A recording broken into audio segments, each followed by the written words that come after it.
Pour beaucoup de gens, économiser de l'argent ne vient pas naturellement. Cela peut même sembler une tâche intimidante ou impossible en fonction de votre niveau de revenu disponible. Cependant, comme d'autres corvées, la partie la plus difficile de l'épargne est de savoir comment commencer.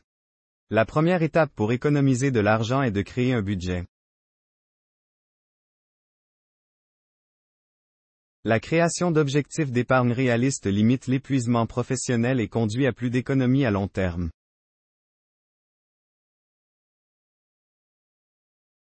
D'autres méthodes simples pour économiser de l'argent comprennent le téléchargement d'applications de budgétisation, attendre 24 heures avant de faire un achat important et traiter vos cotisations d'épargne comme une facture.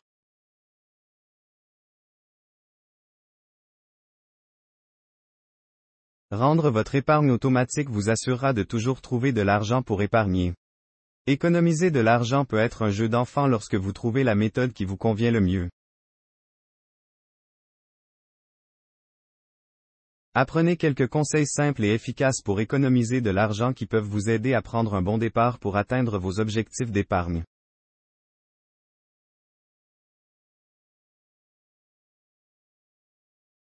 Établir un budget. La première étape pour économiser de l'argent est de comprendre où va votre argent chaque mois.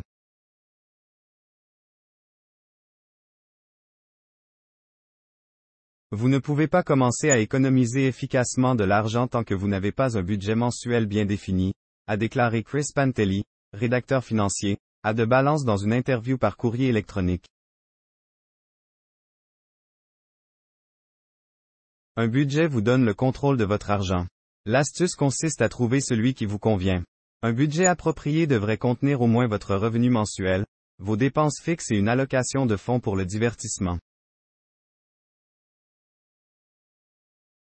Il existe de nombreux outils et applications de budgétisation gratuits qui peuvent vous aider à rester sur la bonne voie.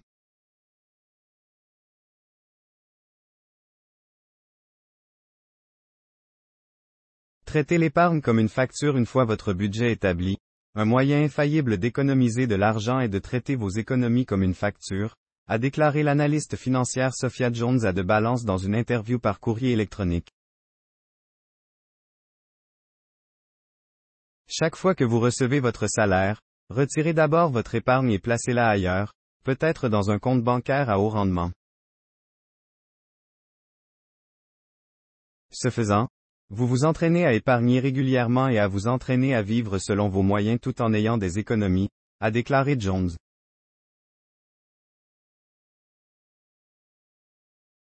Calculer vos achats par heure de travail plutôt que par coût. Penser comme un épargnant signifie penser au coût réel des choses que vous achetez et combien d'heures vous devrez travailler pour vous les permettre.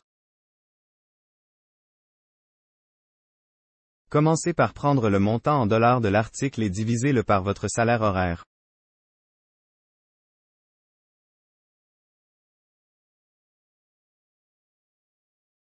Si vous recevez un salaire et que vous n'êtes pas sûr de votre taux horaire, divisez votre salaire annuel par le nombre de semaines que vous travaillez par an, puis encore une fois par le nombre d'heures que vous travaillez chaque semaine. Si vous gagnez 70 000 $ par an, votre taux horaire est d'environ 33, 65 $, 70 000 $, 52 égale 1346 $ par semaine, 40 égale 33, 65 $ l'heure. Par exemple, si vous voulez acheter une chemise à 48 $ et que vous gagnez 12 $ l'heure, demandez-vous si l'achat vaut les 4 heures que vous devrez travailler pour la payer.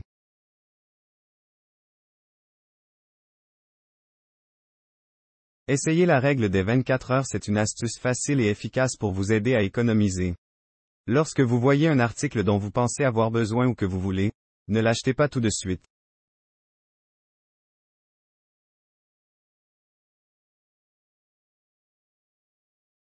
Au lieu de cela, définissez une règle de 24 heures.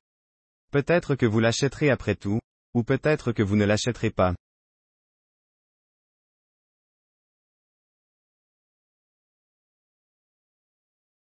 Mais au moins, vous pouvez vous donner plus de temps pour y réfléchir. Une façon d'appliquer la règle des 24 heures lors des achats en ligne est de déconnecter votre carte de débit ou de crédit de votre navigateur ou de votre téléphone.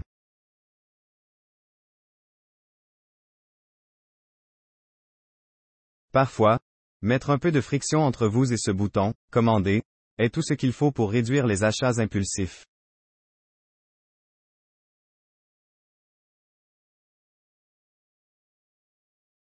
Configurer automatiquement les économies, les habitudes fonctionnent mieux lorsqu'elles se produisent en arrière-plan, a déclaré Kristen Anderson, PDG de Catch, à The Balance via une interview par courrier électronique.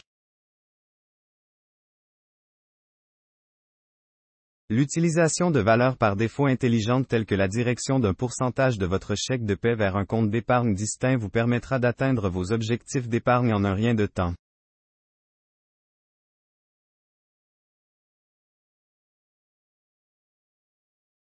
Commencer petit, tout est faisable quand c'est fait à petits pas. Corey Noyes, conseiller financier chez Balanced Capital, a déclaré: trop de gens s'étirent trop lorsqu'ils essaient d'épargner pour la première fois.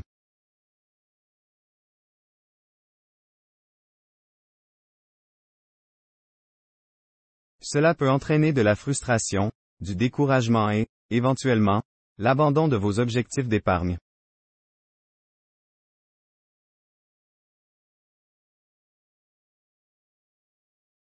La clé est de choisir une quantité gérable qui ne vous cause pas de stress et de la mettre sur le pilote automatique, a déclaré Noyes.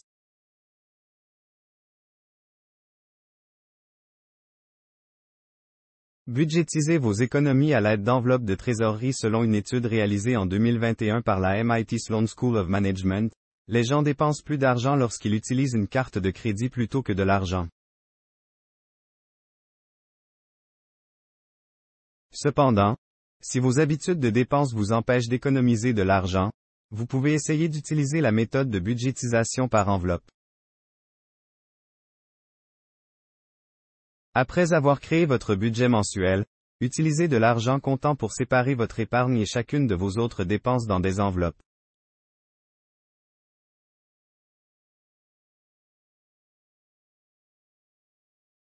Une fois que les enveloppes sont vides, vous avez terminé pour le mois et vos économies sont intactes.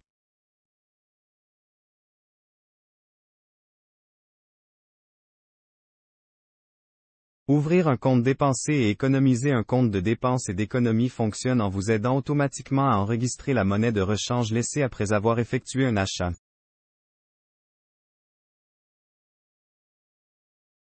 Il arrondit chaque transaction par carte de débit au dollar près, puis dépose la différence dans votre épargne.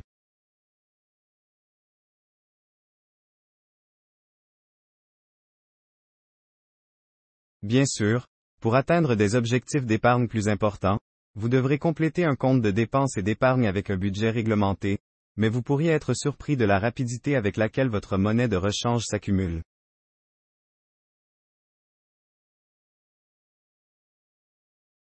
Profitez des matchs d'entreprise. De nombreuses entreprises offrent des incitations aux employés en faisant correspondre un certain pourcentage de l'argent que vous économisez dans les plans de retraite tels que votre 401(k). Cela signifie que pour chaque dollar que vous économisez, ils vous donneront un dollar supplémentaire, d'où le match. Donc, si vous ne profitez pas de votre partenaire d'employeur, vous laissez de l'argent gratuit sur la table.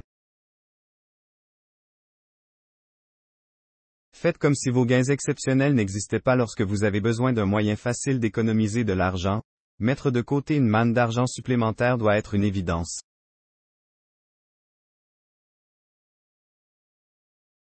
Que l'argent provienne d'une prime de travail, de gains de bingo ou d'un remboursement d'impôts, engagez-vous à l'ajouter à votre épargne et faites comme s'il n'existait pas.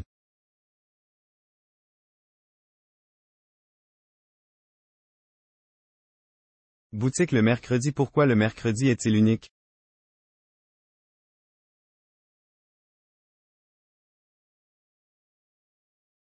Lorsque la plupart des épiceries commencent leurs nouvelles aubaines le mercredi, les clients ont généralement un accès anticipé aux dernières offres et offres spéciales, a déclaré l'analyste financier Steve Wilson à The Balance dans une interview par courrier électronique.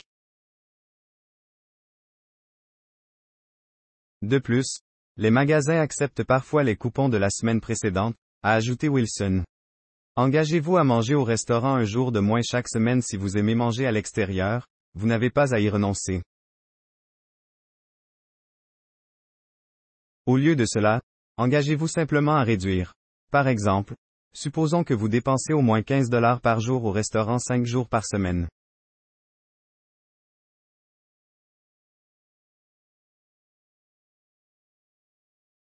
Cela représente rapidement 300 $ par mois. Cependant, si vous réduisez ne serait-ce qu'un jour par semaine, vous venez de trouver 60 $ par mois à ajouter à vos économies.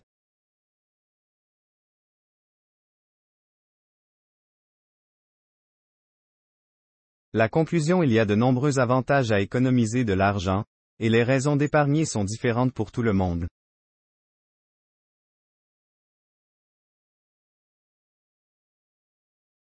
Bien que mettre constamment de l'argent de côté puisse être une habitude difficile à démarrer, l'astuce consiste à trouver quelques méthodes d'épargne qui résonnent avec vous et votre style de vie. Économiser de l'argent est plus qu'important, c'est une nécessité.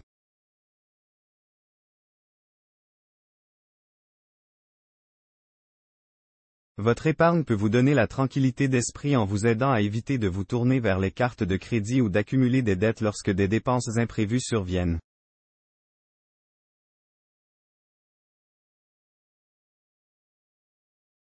Économiser de l'argent peut également vous permettre d'atteindre des objectifs financiers et personnels tels que l'achat d'une maison.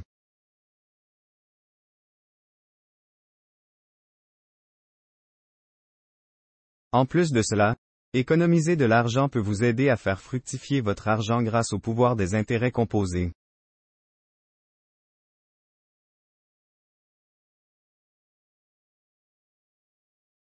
La méthode populaire de budgétisation 50-30-20 suggère d'utiliser 20% de votre revenu comme ligne directrice pour épargner.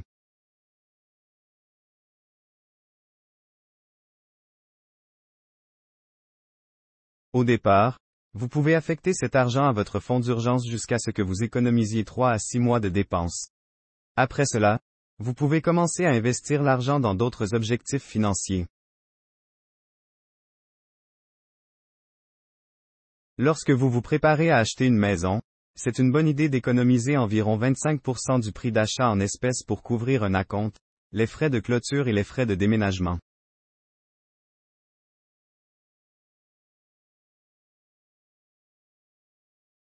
Par exemple, si vous achetez une propriété pour 300 000 $, vous pourriez finir par payer plus de 75 000 $ pour couvrir la mise de fonds et tous les frais de clôture. Cela dit, si vous êtes un acheteur d'une première maison, vous pouvez acheter une maison avec une mise de fonds aussi faible que 3-5% de la valeur de la maison.